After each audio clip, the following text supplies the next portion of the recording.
ठीक है, आज की वीडियो में बात करने वाले हैं रेडॉक्स रिएक्शन चैप्टर की। एनसीईआरटी से पढ़ने वाले हैं ये चैप्टर।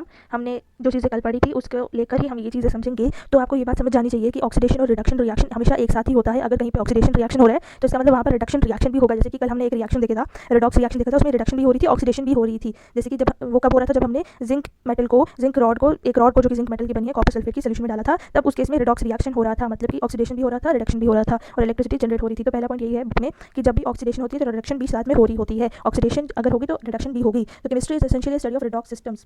रिडॉक्स मतलब कि रिडक्शन और oxidation, redox. Next point, chemistry deals with varieties of matter. हाँ, अब केमिस्ट्री ट्रांसफॉर्मेशन ऑफ मैटर या फिर वैराइटीज ऑफ मैटर के साथ डील करती है। मतलब कि एक काइंड ऑफ मैटर जब दूसरे काइंड ऑफ मैटर में कन्वर्ट होता है, इस चेंज के साथ ही एक्चुअली डील करती है केमिस्ट्री। और ये जो चेंज होती है एक काइंड ऑफ मैटर से दूसरे काइंड ऑफ मैटर में, ये कैसे हो पाती है हम सबको पता है, इतनी बेसिक नॉलेज तो हम सबके पास है। ये जो चेंज हो पाती है एक काइंड ऑफ मैटर से दूसरे काइंड ऑफ मैटर में, ये किस वजह से हो पाती है?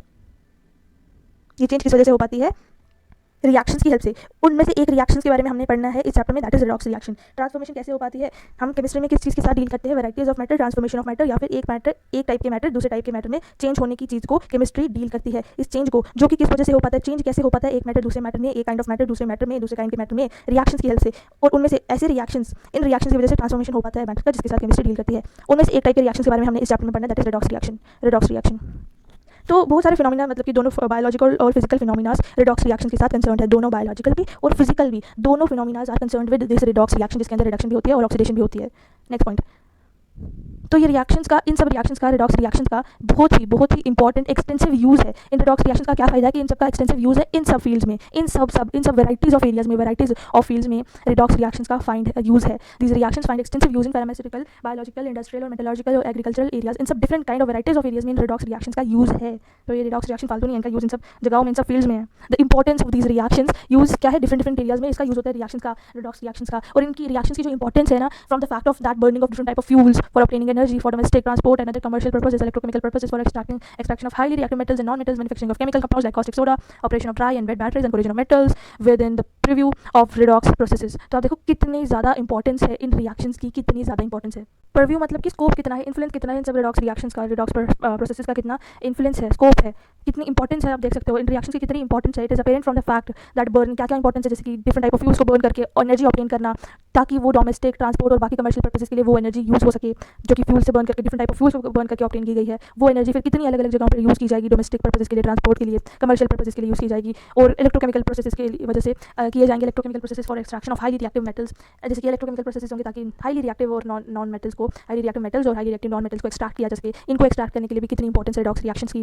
केमिकल कंपाउंड्स को मैन्युफैक्चर करने के लिए, केमिकल कंपाउंड जैसे कि caustic soda, dry, operation of dry and wet batteries, batteries के बारे में हमने पढ़ा था पिछली वीडियो में, उसके लिए भी इंपॉर्टेंट है, उनकी ऑपरेशन के लिए भी, दोनों ड्राई टाइप की और वेट टाइप की बैटरीज के लिए इंपॉर्टेंस है रिडॉक्स रिएक्शन की। ये चीज़ तो हमने पूरी प्रैक्टिकली समझी है पिछली वीडियो में, हमने टाइप्स ऑफ बैटरीज भी देखी है। एंड कोरिजन ऑफ मेटल्स, ये भी हमने बैटरीज के अंदर ही देखा कि मेटल्स की कोरिजन होती है with the purview of the redox processes. I hope आपको ये बातें समझ आ रही होगी। तो ये थी importance of these reactions. Of late environmental issues like hydrogen economy, मतलब कि हाइड्रोजन इकोनॉमी एक इन्वायरमेंटल इशू है, मतलब use of liquid hydrogen as fuel.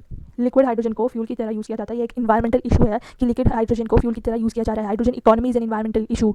Liquid hydrogen को फ्यूल की तरह यूज़ किया जा रहा है। And development of ozone hole, ये दो इशूज़ हैं, ये दो इन्वायरमेंटल इशूज़ हैं। इन दो इन्वायरमेंटल इशूज़ में भी रिडॉक्स रिएक्शन की क्या कहानी आ रही है?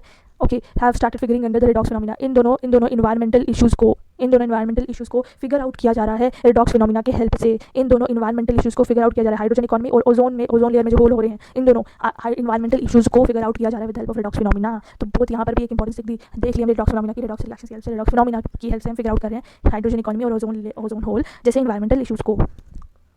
Then next point, classical idea. Classical idea मतलब कि क्लासिकल मतलब पुराने आइडियाज़, पुराने क्लासिकल, ठीक है। क्लासिकल आइडिया और ऑफ रिडॉक्स रिएक्शंस मतलब कि oxidation and reduction reactions. Redox मतलब ऑक्सीडेशन एंड रिडक्शन रिएक्शन, दोनों को मिलाकर रिडॉक्स रिएक्शन कहते हैं। Classical idea of redox reactions, oxidation and reduction reactions, इन दोनों के, इन रिडॉक्स रिएक्शंस के हम क्लासिकल आइडिया को देखेंगे ओरिजिनली। और ये चीज़ें हमने समझ ली है कल पिछली वीडियो में। Originally the term oxidation was used to describe the addition of oxygen. ये पॉइंट मैंने आपको डेफिनेशन में बताया था कि ऑक्सीडेशन का मतलब addition of oxygen to an element और अ कंपाउंड। एक एलिमेंट या फिर कंपाउंड के साथ ऑक्सीजन, कुछ भी एलिमेंट या फिर कंपाउंड के साथ ऑक्सीजन की जब एडिशन होती है तब हम कहते हैं कि उसकी ऑक्सीडेशन हो रही है। कितना सिंपल याद रखना, ऑक्सीडेशन मतलब ऑक्सीजन की एडिशन होना। किसी कंपाउंड या फिर एलिमेंट के साथ ऑक्सीजन की जब एडिशन होती है तब कहते हैं ऑक्सीडेशन हो रही है। ये चीज़ आपको समझ है इस बात की। Originally this was used to oxidation was used to describe as addition of oxygen to an element और compound because of the presence of dioxygen क्यों बोला, क्योंकि O2 होता है dioxygen, it is diatomic gas. O2 जो molecule है, जो gas, इसमें 2 एटम्स है ऑक्सीजन के, डाई एटम, डाई मतलब दो in the atmosphere. Because of the presence of dioxygen in the atmosphere, dioxygen की एटमॉस्फेयर में कितनी प्रेजेंस है, अप्रॉक्सीमेटली 20% प्रेजेंस है डाई ऑक्सीजन की एटमॉस्फेयर में डाई ऑक्सीजन की अप्रॉक्सीमेटली 20% प्रेजेंस है। उसकी वजह से प्रेजेंस एटमॉस्फेयर में डाई ऑक्सीजन जो प्रेजेंट है उसकी एडिशन हो जाती है कुछ एलिमेंट्स के साथ, मतलब कंबाइन हो जाता है वो डाई ऑक्सीजन एलिमेंट्स के साथ, जो हमने अभी यहाँ पर देखा। And with this is the principal reason why they commonly occur on earth in the form of oxides. तभी यही एक एग्जांपल बताई ऑक्सीडेशन की कि एटमॉस्फेयर में भी डाई ऑक्सीजन 20% प्रेजेंट है अप्रॉक्सीमेटली, वो भी फिर एलिमेंट्स के साथ, बहुत सारे एलिमेंट्स उसके साथ कंबाइन कर जाते हैं। एंड यही प्रिंसिपल रीजन है कि कॉमनली जो ऑक्सीजन है वो किस फॉर्म में प्रेजेंट होते हैं, एलिमेंट्स जो प्रेजेंट होते हैं कॉमनली वो ऑक्साइड्स की फॉर्म में प्रेजेंट होते हैं, क्योंकि वो एलिमेंट जो होते हैं ना वो डाई ऑक्सीजन के साथ कंबाइन कर जाते हैं जो कि एटमॉस्फेयर में 20% में प्रेजेंट है, तो आसानी से एलिमेंट्स उसके साथ कंबाइन कर जाते हैं। इसलिए अर्थ में आप कॉमनली देखोगे कि एलिमेंट जो है ऑक्साइड्स की फॉर्म में कॉमनली प्रेजेंट है, अर्थ में एलिमेंट्स ऑक्साइड्स की फॉर्म में प्रेजेंट है क्योंकि वो डाई ऑक्सीजन के साथ रिएक्ट कर जाते हैं, कंबाइन कर जाते हैं। The following reactions represent oxidation processes according to the limited definition of the oxidation। क्या अभी तक एनसीईआरटी में, कल तो हमने पिछली वीडियो में हमने 5 डेफिनेशन देखी थी, है ना, मगर लिमिटेड डेफिनेशन अभी क्लासिकल आइडिया देख रहे हैं ना हम, क्लासिकल पुराना, तो लिमिटेड डेफिनेशन ओरिजिनली, क्लासिकल मतलब पुराना मतलब ओरिजिनली यही डेफिनेशन थी। लिमिटेड डेफिनेशन क्या है, एडिशन, मतलब एक लिमिटेड डेफिनेशन की, इससे ज़्यादा नहीं है ना अभी तक हमने देखी। Addition of oxygen is called as oxidation. तो उस बेसिस पर ऑक्सीडेशन प्रोसेस की ये हमें कुछ एग्जांपल दी गई है। ऐसी एग्जांपल हमने कल नहीं देखी थी, यहाँ पर देखेंगे क्योंकि हम सिर्फ क्लासिकल आइडिया को नहीं देख रहे थे। ये तो हमने जो कल इन्फॉर्मेशन गेन की थी वो ये थी, अभी इसमें ये बता रहे हैं क्योंकि हमने 5 डेफिनेशन देखी थी, उसमें से एक ही डेफिनेशन के ऊपर बेसिस पर ये हमें एग्जांपल बता रहे हैं। तो सामने दिख रहा है ये क्या हो रहा है, ऑक्सीडेशन हो रहा है। ऑक्सीडेशन की एग्जांपल क्यों, क्योंकि ऑक्सीजन कंबाइन कर रहा है कुछ एलिमेंट्स के साथ, जैसे कि मैग्नीशियम के साथ, जैसे कि सल्फर के साथ, दोनों सॉलिड है तो मैग्नीशियम के साथ oxygen is being combining and forming 2 MgO। तो Mg आप देख रहे हो एलिमेंट मैग्नीशियम जो है ऑक्साइड की फॉर्म में प्रेजेंट है, मैग्नीशियम ऑक्साइड है ना, सल्फर ऑक्सीजन के साथ कंबाइन करके सल्फर डाइऑक्साइड बना रहा है, तो ये भी ऑक्साइड की फॉर्म में प्रेजेंट है। तो कॉमनली अर्थ में आप देखोगे एलिमेंट्स ऑक्साइड की फॉर्म में क्यों प्रेजेंट है, क्योंकि एटमॉस्फेयर में ऑक्सीजन जो है वो 20% अप्रॉक्सीमेटली प्रेजेंट है। तो ये ऑक्सीडेशन की हमारे पास 2 एग्जांपल्स दिए, जब magnesium is combining with oxygen and forming MgO। मगर क्या ये इक्वेशन बैलेंस्ड है, नहीं, O2 है तो यहाँ पर O भी यहाँ पर 2 होना चाहिए। अब क्या अभी भी इक्वेशन बैलेंस है, नहीं, क्योंकि Mg2 है तो यहाँ पर भी 2 होना चाहिए। अब ये इक्वेशन बैलेंस है। अब इस इक्वेशन को इसके साथ मैच करके देखो, समझ आई। अब नेक्स्ट पॉइंट, दूसरी एग्जांपल, सल्फर सॉलिड फॉर्म में जब ऑक्सीजन के साथ कंबाइन करते हैं तो ये सल्फर डाइऑक्साइड बनाता है जो कि गैस है। कितना सिंपल था, ये सॉलिड था MgO magnesium dioxide, sulphur dioxide is gas. ये बैलेंस इक्वेशन है ऑलरेडी। नेक्स्ट ये ऑक्सीडेशन की एग्जांपल देखिए, on the basis of the definition that addition of combination of oxygen is called as oxidation. Next आगे बढ़े।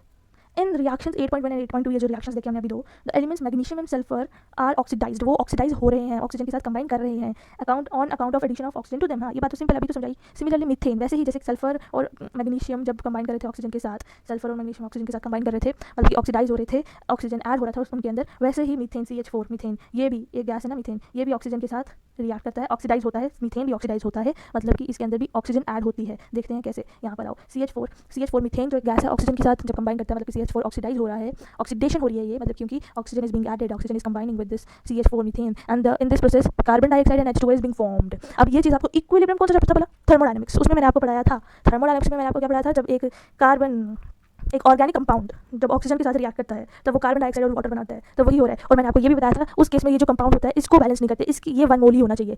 अगर आपने मेरा वो वीडियो देखा होगा थर्मोडायनेमिक्स का, कुछ लास्ट वीडियो थी, आई थिंक पार्ट 15-14 कुछ ऐसी पार्ट में था कि जो ये ऑर्गेनिक कंपाउंड होता है जब इसको ऑक्सीडाइज कराया जाता है, ऑक्सीजन के साथ कंबाइन कराया जाता है, तो कार्बन डाइऑक्साइड और कोई भी ऑर्गेनिक कंपाउंड को जब ऑक्सीजन के साथ रिएक्ट कराया जाता है तो कार्बन डाइऑक्साइड और वाटर ही बनता है, और ये 1 मोल ही होता है उस केस में। इसके ऊपर बैलेंसिंग नहीं करते। और वैसे भी आप इस रिएक्शन में देख ही सकते हो सब हर किसी को बैलेंस किया है, मतलब बैलेंसिंग कैसे की है, CH4 + O2 + CO gives us CO2 and H2O। पूरा ध्यान रखा है कि इसके ऊपर हम 2 या 3 कुछ भी बैलेंसिंग नहीं करेंगे, बाकियों के ऊपर करेंगे। CO2 + H2O है ना, कैसे किया, O2 है, कार्बन एक है, H4 है, H2 है, तो इसे 2 लगाया। अब ऑक्सीजन 2 है +2 मतलब 4 ऑक्सीजन, यहाँ पर भी 2 लगाया, तो इस तरीके से हमारी इक्वेशन बैलेंस हो गई।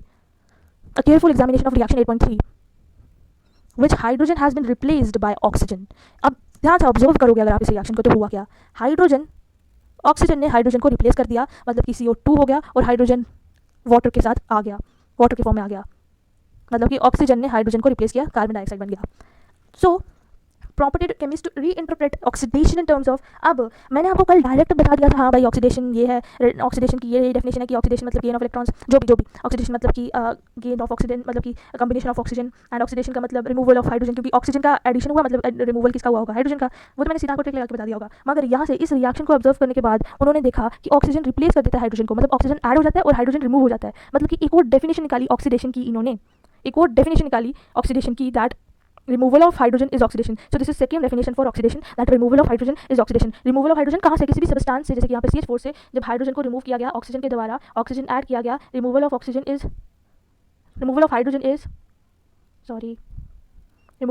is by O2 किसी भी चीज़ से बस रिमूवल है हाइड्रोजन का is called as oxidation and addition of O2 is oxidation. दो डेफिनेशन अब हमें पता चल गई। एक सब्सटेंस से हाइड्रोजन का removal is oxidation.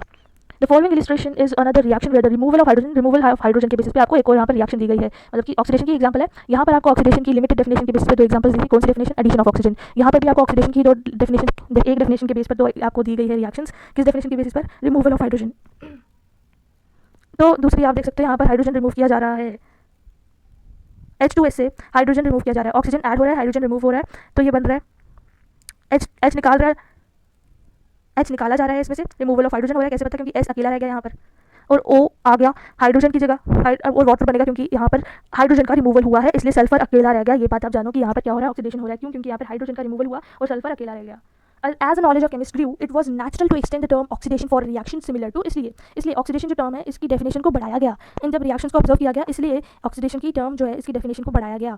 Natural to extend the term oxidation for reaction similar to this and this which do not involve oxygen. इधर ऑक्सीजन को इन्वॉल्व नहीं किया गया। इधर ये नहीं बोला कि ऑक्सीडेशन की अगर एडिशन हुई तो ऑक्सीडेशन हुई, ऑक्सीजन की एडिशन हुई तो ऑक्सीडेशन हुई, नहीं। इधर ये बोला गया removal of hydrogen, hydrogen remove हुआ, सल्फर रह गया, तो ये क्या हुआ? ऑक्सीडेशन हुआ, क्योंकि removal of hydrogen is called as oxidation. इधर ये बोला गया।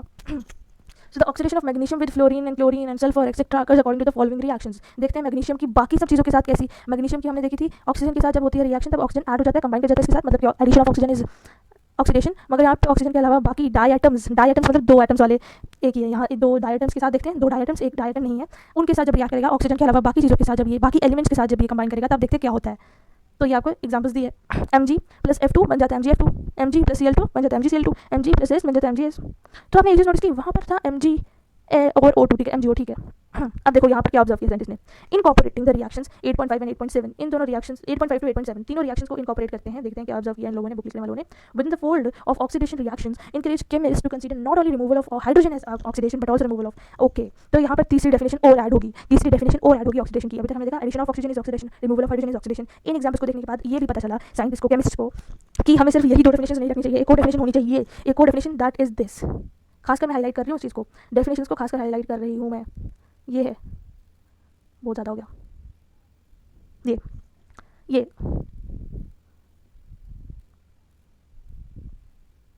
लुक एट दिस, ठीक है। यहाँ पर केमिस्ट ने बोला इन एग्जांपल्स को देखकर, इन रिएक्शंस को देखकर कि सिर्फ रिमूवल ऑफ हाइड्रोजन का मतलब नहीं होता कि ऑक्सीडेशन हुई है। इसके अलावा अगर इलेक्ट्रोपॉजिटिव एलिमेंट्स का रिमूवल हुआ है तो भी हम कहते हैं कि ऑक्सीडेशन हुई है। तो एक और डेफिनेशन है ऑक्सीडेशन की, अगर इलेक्ट्रोपॉजिटिव एलिमेंट्स की रिमूवल हो रही है तो ऑक्सीडेशन हो रही है। जैसे कि इस रिएक्शन में इलेक्ट्रोपॉजिटिव एलिमेंट की रिमूवल हो रहा है, इसलिए यहाँ पर ऑक्सीडेशन हो रही है। कौन सा इलेक्ट्रोपॉजिटिव, क्या चेंज हो रही है, क्या कहाँ पर इलेक्ट्रोपॉजिटिव एलिमेंट की रिमूवल हो रहा है। तो यहाँ पर देखो पोटेशियम जो है, इट चेंजेस फ्रॉम पोटेशियम, जो है potassium electropositive element, potassium from potassium ferrocyanide, ये इलेक्ट्रोपॉजिटिव एलिमेंट है। इस पूरे एलिमेंट के अंदर पोटेशियम जो है ना, पोटेशियम फेरोक्साइनेट के अंदर जो पोटेशियम है ना, ये इलेक्ट्रोपॉजिटिव एलिमेंट है, इसका रिमूवल हुआ है। Before it changes to potassium ferricyanide, पहले पोटेशियम फेरोसाइनेट था, अभी पोटेशियम फेरीसाइनेट हो गया। क्यों? क्योंकि इलेक्ट्रोपॉजिटिव एलिमेंट क्या रिमूवल हुआ है, ध्यान से देखो, इलेक्ट्रोपॉजिटिव एलिमेंट का रिमूवल हुआ है, इलेक्ट्रोपॉजिटिव एलिमेंट का रिमूवल हुआ है। यहाँ पर पोटेशियम जो है हमारा, पोटेशियम किसके अंदर प्रेजेंट था, पोटेशियम प्रेजेंट था हमारा पोटेशियम फेरोसाइनेट के अंदर। अब ये जो प्रेजेंट है पोटेशियम फेरीसाइनेट में प्रेजेंट है, तो पोटेशियम जो था इलेक्ट्रोपॉजिटिव एलिमेंट था उसका रिमूवल हुआ है, तो अब ये बन गया पोटेशियम फेरीसाइनेट।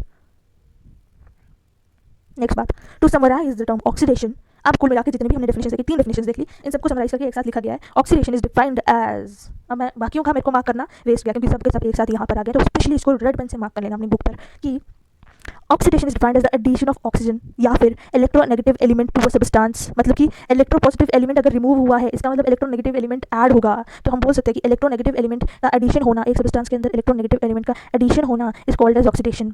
और जो दूसरी डेफिनेशन देखी थी, इलेक्ट्रोपॉजिटिव एलिमेंट का रिमूवल होना from substance is called as oxidation, या फिर हाइड्रोजन का रिमूवल होना is called as addition, oxidation. तो ऑक्सीडेशन क्या है? एडिशन होना या तो ऑक्सीजन का, या तो इलेक्ट्रोनेगेटिव एलिमेंट का, या फिर रिमूवल होना हाइड्रोजन का, या फिर इलेक्ट्रोपॉजिटिव एलिमेंट का फ्रॉम अ सब्सटेंस। अब आप एनसीईआरटी से पढ़ के ना कंफ्यूज हो रहे होगे, तो आपने क्या याद रखना, जो मैंने कल आपको टेक्स्ट बताई थी पिछली वीडियो में, आपको वही याद रखना। बस ये एग्जांपल्स पढ़ लेना और ये समराइज करके आप देख लेना। ये मगर आप कंफ्यूज रहोगे, कोई एक ही याद रखना, रिडक्शन या फिर ऑक्सीडेशन, क्योंकि आप कंफ्यूज हो जाओगे ऐसे।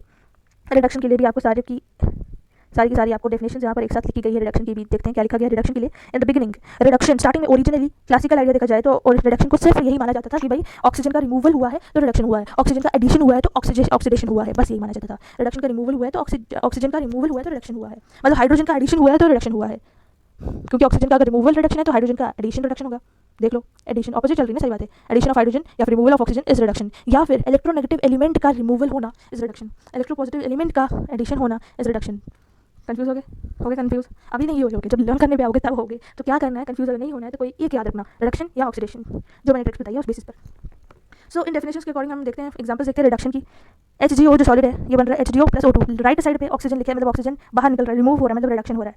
और यहाँ पर किस बेसिस पे हमने बोला कि रिडक्शन हो रहा है, कि ऑक्सीजन का लॉस हो रहा है, इसलिए removal of oxygen is reduction. हाँ, यहाँ पे लिखा भी है, removal of oxygen from mercuric oxide, mercuric oxide से ऑक्सीजन का रिमूवल हो रहा है, removal of oxygen is reduction.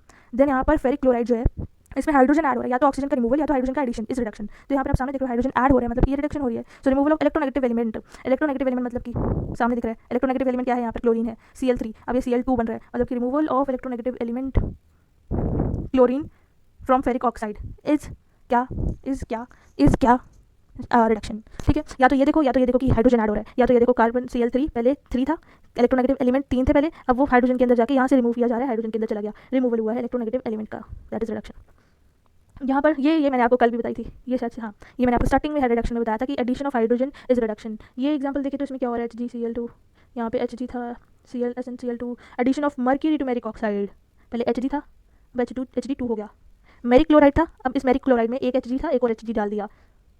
हाँ, ये भी फिर एक बात आ गई, Hg था, मेरिक ऑक्साइड था, एक और Hg डाल दिया, बिकॉज यहाँ पर एडिशन हो रही है मर्क्यूरी की to mercuric oxide, because of this thing, this reason, this is a reduction process.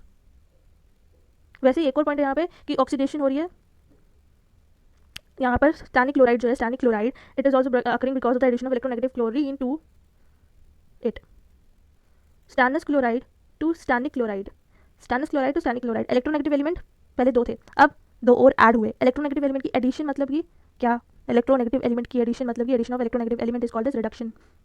It was soon realise that oxidation and reduction always occur simultaneously, मतलब अगर जहाँ पर ऑक्सीडेशन हो रहा है वहाँ पर रिडक्शन भी हो रहा है, ये बात हमने यहाँ पर देख ली थी। ठीक है, so it was soon realise that दोनों एक साथ साइमल्टेनियसली चलते हैं, oxidation and reduction. Okay, re examine all सब इक्वेशंस को आप री एग्जामिन करोगे ना, जितनी भी देखिए आप नोटिस करना, जहाँ पर ऑक्सीडेशन हो रही है वहाँ पर रिडक्शन भी हो रही है, दोनों साइमल्टेनियसली चल रहे हैं। सो इसलिए वो रहा है रिडॉक्स, ये मैंने आपको ऑलरेडी बता दिया, रिडॉक्स मतलब रिडक्शन और ऑक्स मतलब oxidation. So it was coined, this term redox was coined for the class of chemical reactions. ठीक है, तो यहाँ पर अब इस चीज़ की बात हम नेक्स्ट वीडियो में करेंगे। ये चीज़ तो हमने समझ ली है कि इलेक्ट्रॉन्स का गेन होना रिडक्शन होता है, ये तो मेन पॉइंट था रिडक्शन का कि gain of electron is reduction, ये बात हमने स्टार्टिंग में ही समझ ली थी पिछली वीडियो में रिडक्शन के बारे में। तो नेक्स्ट वीडियो में हम ये टॉपिक देखेंगे, reduction, redox reaction in terms of electron transfer electrons.